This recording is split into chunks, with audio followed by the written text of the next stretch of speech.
السلام علیکم، you're on air. Hello hello hello جی ہلو السلام علیکم. وعلیکم السلام، فرمائیے. حضرت میں رحمان بات کر رہا ہوں. کیا حال ہے آپ دونوں حضرات کے؟ الحمدللہ. الحمدللہ، فرمائیے. آپ سے بہت دنوں سے بات نہیں. حضرت میرا بس دو سوال ہیں میرے. حضرت پہلا سوال میرا یہ تھا کہ میرے سر میں کچھ خشکی ہو گئی حضرت، تو اس کی وجہ سے ہوتا ہے کہ بس سر کھجاتا ہوں میں غیر اختیاری طور پہ. اس کے بعد کیا ہو گیا، ریڈ پیچز بن گئے میرے سر پہ. تو اس کے لیے میں دوا تو یوز کر رہا ہوں میں، لیکن فائدہ خاص نہیں ہوتا اس میں حضرت. حضرت میرا دوسرا سوال تھا حضرت صلی اللہ علیہ وسلم کے منہ مبارک کے بارے میں. حضرت صلی اللہ علیہ وسلم کے بال جو حضرت نے حج الوداع کے موقع پہ لوگوں کو بانٹے تھے، حضرت آپ نے اس بات کا جواب پہلے دے چکے ہیں کہ وہ بالکل صحیح ہیں، آپ اس پہ شک نہیں کر سکتے.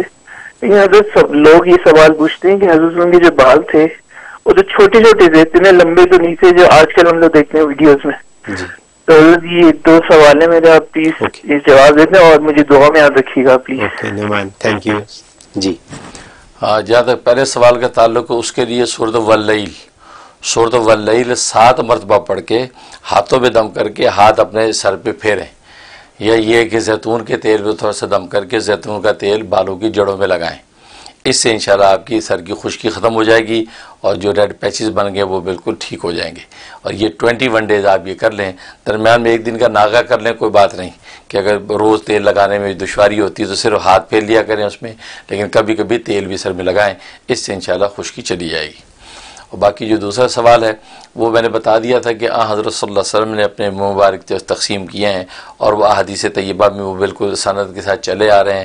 اور آج اگر کسی کے پاس ہے اور وہ دعویٰ کرتا ہے کہ حضرت صلی اللہ علیہ وسلم کے منہ مبارک ہیں، تو آپ کو انکار کرنے کا حق نہیں ہے.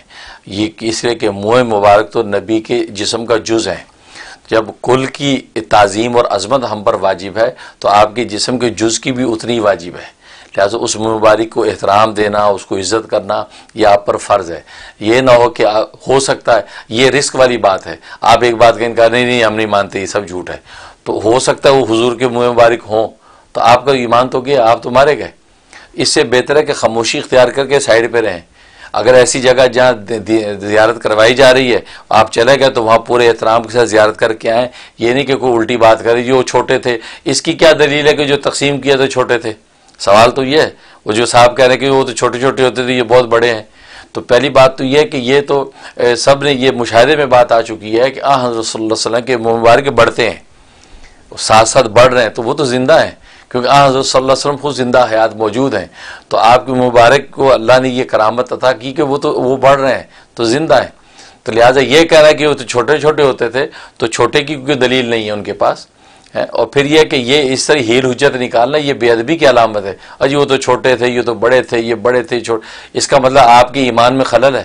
آپ جو خطرناک راستے پہ جا رہے ہیں، کیونکہ ایسی ڈسکس کر کے آپ کیا کہنا چاہتے ہیں؟ کیا قبر اشر کے اندر آپ کون سا کریڈٹ لینا چاہتے ہیں؟ بہتری ایک ادب سیکھیں، عظمت سیکھیں. اور رسول اللہ صلی اللہ علیہ وسلم کا معاملہ ہے، وہاں تو سانس بھی تھوڑا کوئی زیادہ کوئی لے لے، آواز بھی بلند کرے تو اعمال سلب ہو جاتے ہیں. اور آپ یہاں آج طرح طرح کے جزیے پیش کرنے لگتے ہیں.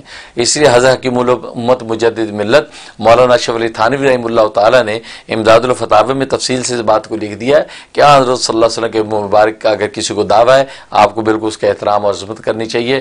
انکار آپ کے لیے کرنا جائز نہیں ہے. اور کسی قسم کی بے ادبی کی تو جز کی بے ادبی کل کی بے ادبی ہے، اور کل کی بے ادبی کی تو ایمان سے فارغ ہو جائیں گے. اس لیے احتیاط کرنی چاہیے. بہت شکریہ. ایک اور